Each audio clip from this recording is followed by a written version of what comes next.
In this video, I'm going to show you how to connect our zone expander to our 410 system or our 411 or 412 system. This zone expander works with a lot of our other models, and it gets connected the same way to our other models.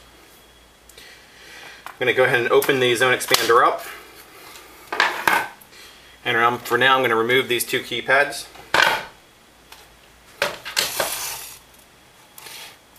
The zone expander, the resistors that you'll need to connect this came with your main keypad.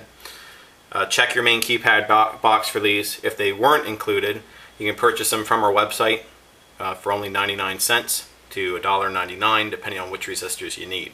Check your alarm manual to see which resistors you need if you don't see a pack that was included with your alarm system. So what I did is I took just regular Ethernet wire. I pre-spliced the ends to make this a little easier. Zooming in here so you can see it a little bit better. I'm going to remove the resistors and just put them aside for a minute. And what I'm going to do is I'm going to use my power wires. I'm going to use the green wires. I'm going to make the solid green wire my positive power and my striped green wire the negative power wire. You'll see on the circuit board it goes in order with positive power, then negative power. And then you'll see two terminals for zone 1, two terminals for zone 2, 3, 4, 5, all the way to zone 8. So the power wires connect to the V plus and V minus. In this scenario, this will be powered from our main keypad. If you have an alarm panel, it's powered by the panel, or if you purchase the optional power adapter, you can also use a regular 12-volt power adapter to power this device. Now what I'm going to do, I'm going to start with the brown wire, and I'm going to put all the solids in the left side of the zones. So for zone 1 on the left terminal, I'm going to connect the brown wire. And then with the brown striped wire, I'm going to take one of my resistors and I'm going to connect it to the brown striped wire. You want to be careful when you're installing these that the resistors don't touch each other. If they would touch each other, or if any of the wires would fall out, it could cause a false alarm. So the other end of the resistor, one end of the resistor goes to the brown stripe wire, the other end of the resistor goes to the right side of zone 1. It does not matter which way the resistor is installed, it just needs to be on the line. Technically, the resistor could be on either side of the zone, but there's only one resistor per zone. To be consistent here, I'm going to connect the resistors all on the right side. So the next wire I install, I'm going to use the solid blue for zone 2. Left terminal of zone 2 is the blue wire. And then for the striped wire, I'm going to put it onto the resistor again. This is the blue striped wire. So just twist them together. You can also cut the resistors a little bit so it's not so long. And I would highly recommend using wire tape when you do yours.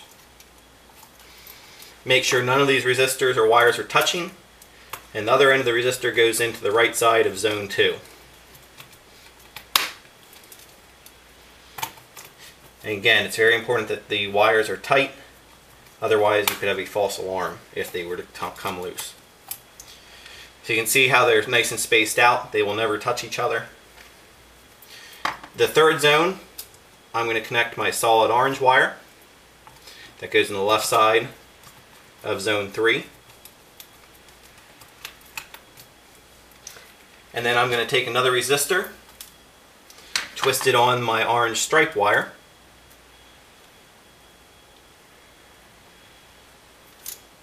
And then that is going to connect to the right side of zone 3.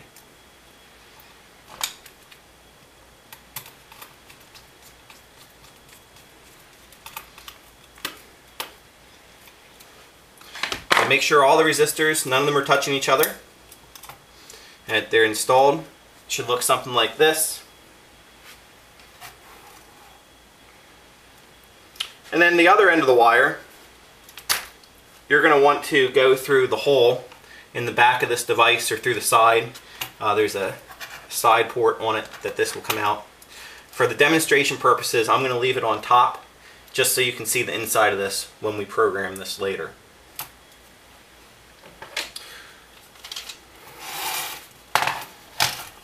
In this demonstration now I'm going to connect this to our 410 model.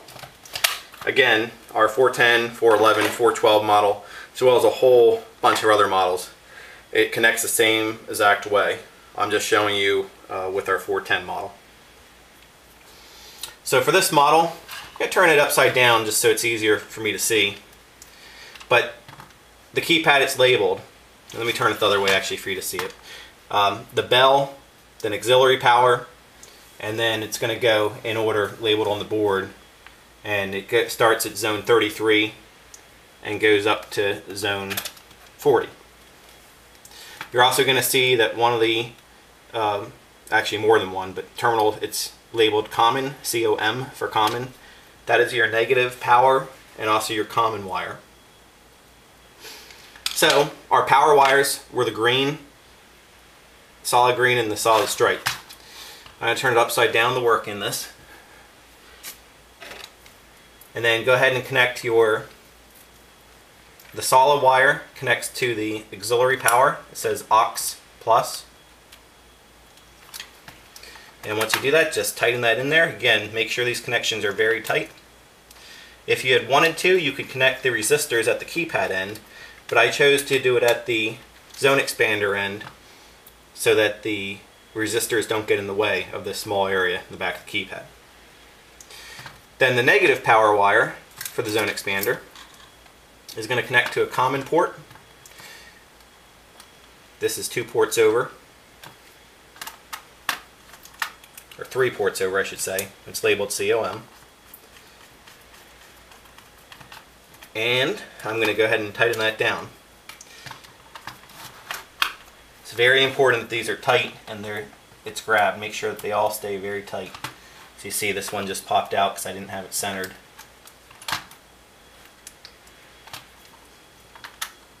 So when you're finished putting them in, make sure you tug on the wires just to make sure they're not loose. Okay, so they're nice and tight now. And then going in order, zone 1 to zone 3. You can put these in any zone numbers, and when I say zone 1 to zone 3, I'm talking about the zone expander. You can put these in any zone numbers of the keypad though. So the first zone that we used was the brown. And then I'm going to untwist these a little bit.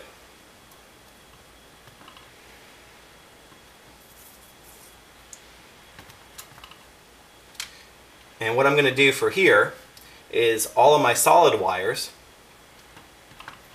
I'm going to put together, and the solid wires are going to connect to the other common port on the back of the keypad. So just put all the wires together, and the other common port that's on the back of the keypad, you can stick those in there.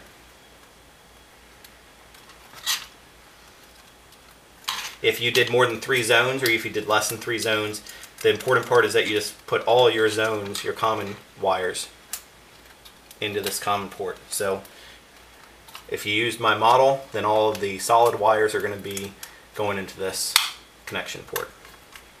You could technically also put them in the other common spot where we put the negative power for the zone expander. Either port is just fine. Once those wires are in there, I'm going to start on zone 33. So my zone expander zone 1 was my brown wire, so I'm going to stick that in the zone 33. That's my first wired zone on the alarm. My second one was blue, so I'm going to stick my blue with a stripe into zone 34 on this keypad.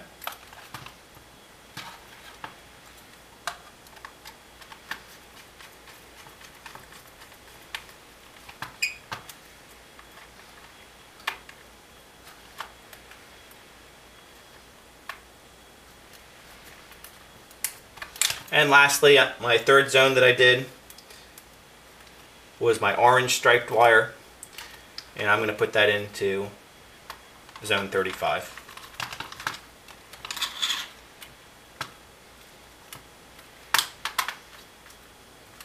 Again, I stress that it's very important these wires stay tight in this keypad so you don't have any false alarms.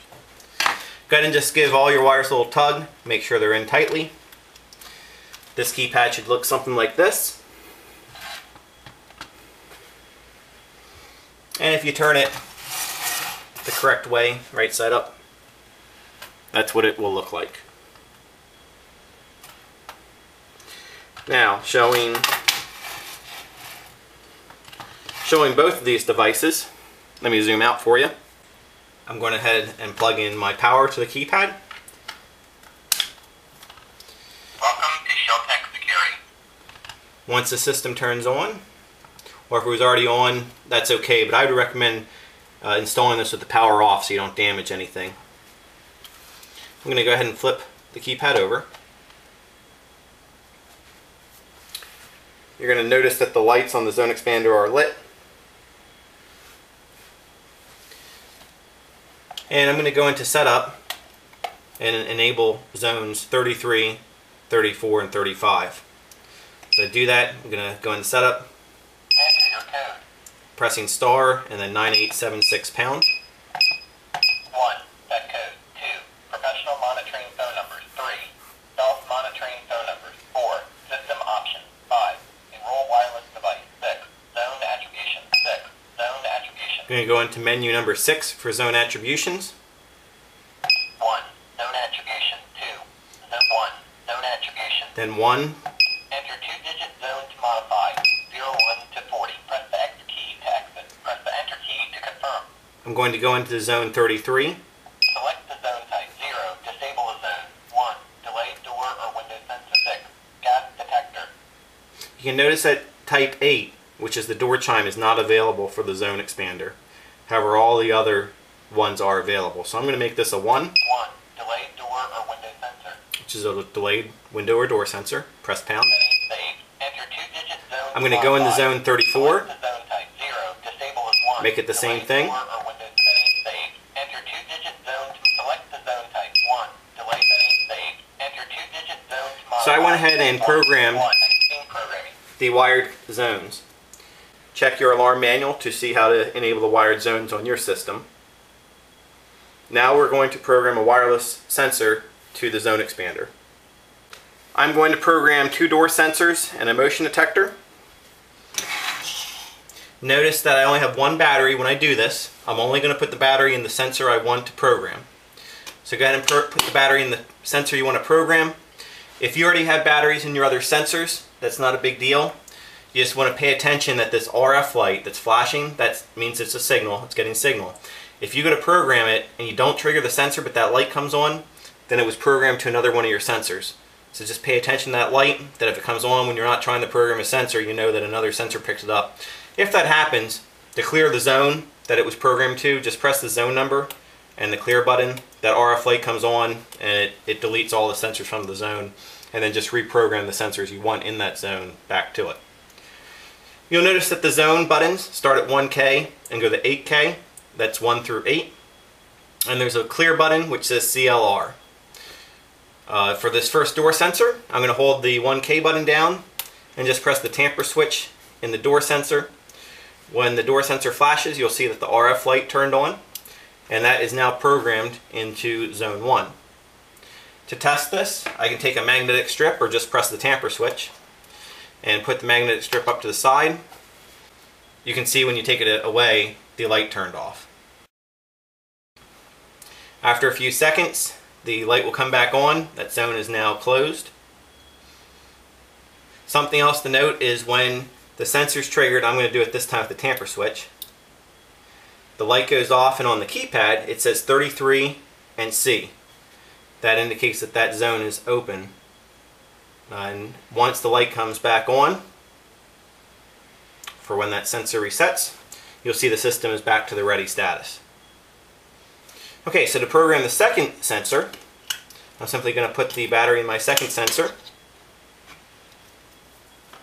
I'm going to hold the 2K button for zone 2 down, and then I'm going to press the tamper switch on the second sensor, and the RF light comes on, and I can let go of that. It was still triggering, so zone 2 on this zone expander went out, and zone 34 on the main keypad is showing that it was open. Once it resets, of course, it goes back to normal. And lastly, I'm going to program my motion detector. For this, I'm just going to simply hold down the 3K button for zone 3. and put the battery in. Press the tamper switch. And as soon as it transmits, you'll see the RF signal light comes on. I'm going to let go, and that's now programmed into zone 3 of the zone expander. To test it, just press the tamper switch on your motion detector or wave your hand in front of it. When the light of the motion detector comes on, you'll see the light of the zone expander turns off, and that shows zone 35 is now open on the keypad. This is how you program the devices and connect the zone expander. I'm going to go ahead and clear all the zones. To do this, again, I'm going to press 1K for zone 1 and clear. Light comes on, second one. Press 3K and clear, third one. So they're all deprogrammed, and you can test this by triggering your motion, for example. This battery's in there, motion detector light comes on, but it doesn't trigger. The only other thing I'm going to show you is how to program 2 sensors to the same zone. I'm going to put this door sensor in, so I'm going to go ahead and put the battery back in this door sensor. And I'm going to put this into zone 1. I'm going to hold the 1K button, press the tamper switch. It's learned. I'm going to take that battery out, put it in my next one. And I'm going to do the same thing. I'm just going to hold this 2K down again. I'm sorry, not 2K. I'm just going to hold the 1K button down again and press the tamper switch. And now they're both programmed to zone 1. You can see how it was still triggering in zone 1 is now open. Once that resets, the light will come back on. Keypad corresponds again with zone 33 because that's where we put it. Once the light's back on, I'm just going to show you, I'm going to put the battery back in the other sensor. When it triggers, zone 1 comes on again, and it's working properly. I'm going to arm the system in the stay mode for demonstration purposes. And then we're going to trigger this sensor. You can use a magnetic strip if you'd like. You can also use the tamper switch. I'm going to close it, simulate the door closing, and then I'm going to open it by removing this sensor, this strip. And you can see it triggered the alarm on zone 33.